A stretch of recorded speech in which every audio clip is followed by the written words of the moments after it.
Lately, we've been working on implementing various user interface elements such as the heads-up display HUD. Before showing the latest version, let's take a look at some early designs.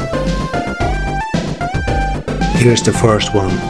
It is on the side and quite based on the one in Dungeon Explorer on Mega CD.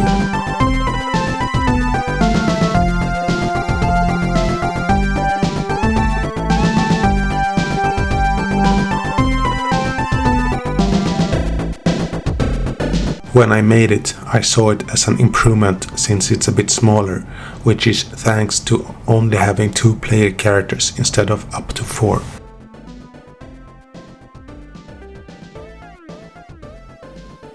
The information we have is the character, health, ammo of current weapon, and stock of current item, plus the same for the other character.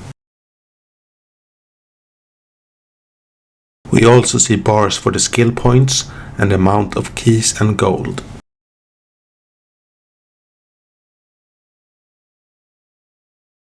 However, the background is completely black, which is not immersive at all. And being placed vertically doesn't really fit this game. You may be wondering why it's not transparent.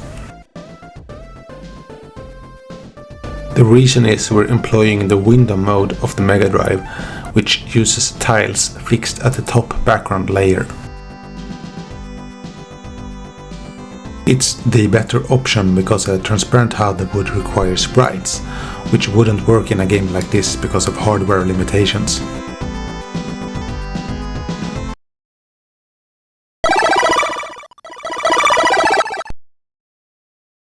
Here's the first redesign. One little peculiar thing about this game is the placement of the characters. You can see the Viking to the left and the Ninja to the right in most cases.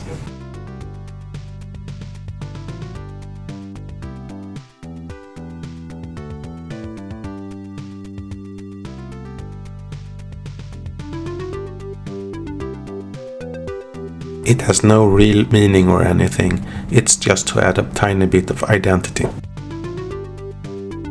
Same goes for the red and blue ornaments, because the red is the color of the Viking and blue the color of the Ninja.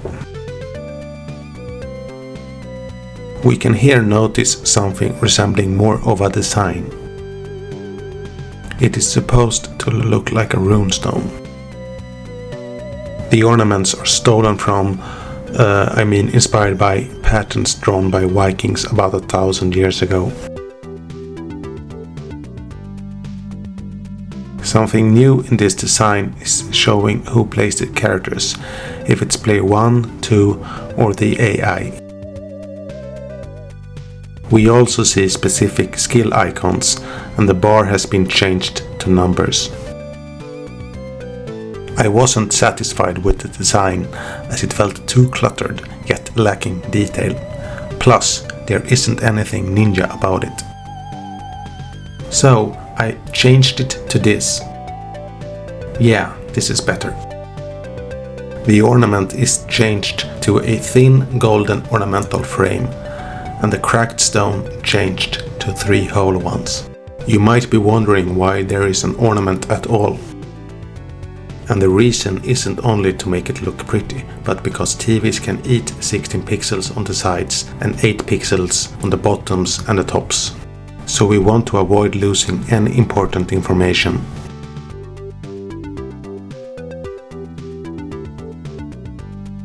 But I'm not a big fan of the palette, which isn't very flexible and those grey colors are so unexciting. Just like my voice. This is the main palette, palette 0, which is used for the UI, main characters and many common objects such as save points.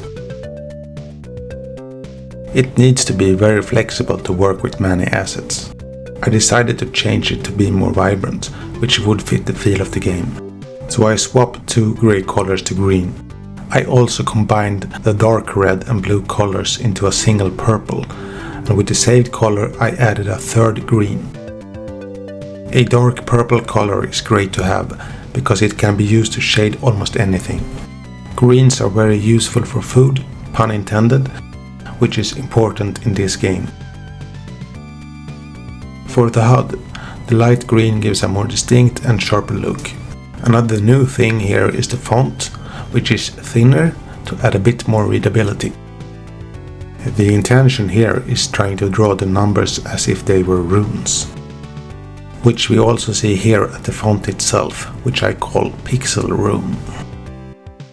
The frame here is different from the one in the HUD and inspired by Japanese ramen bowls. Combined with the font, I think we have an immersive text box that fits both of the main characters. There is an option to add cracks to the box. Maybe it looks more immersive but also more cluttered? What do you think?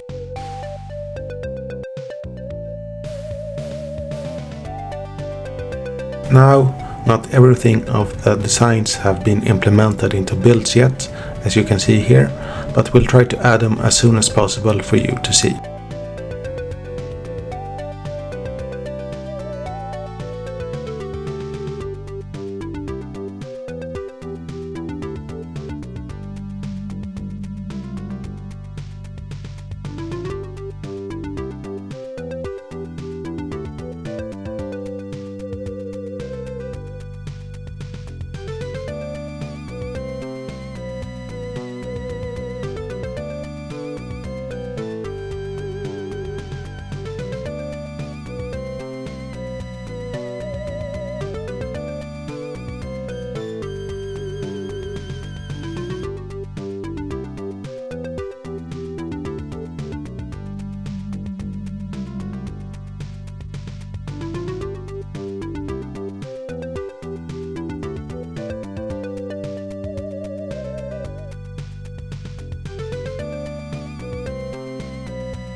That's all for now. Thank you so much for watching. Take care and stay delayed.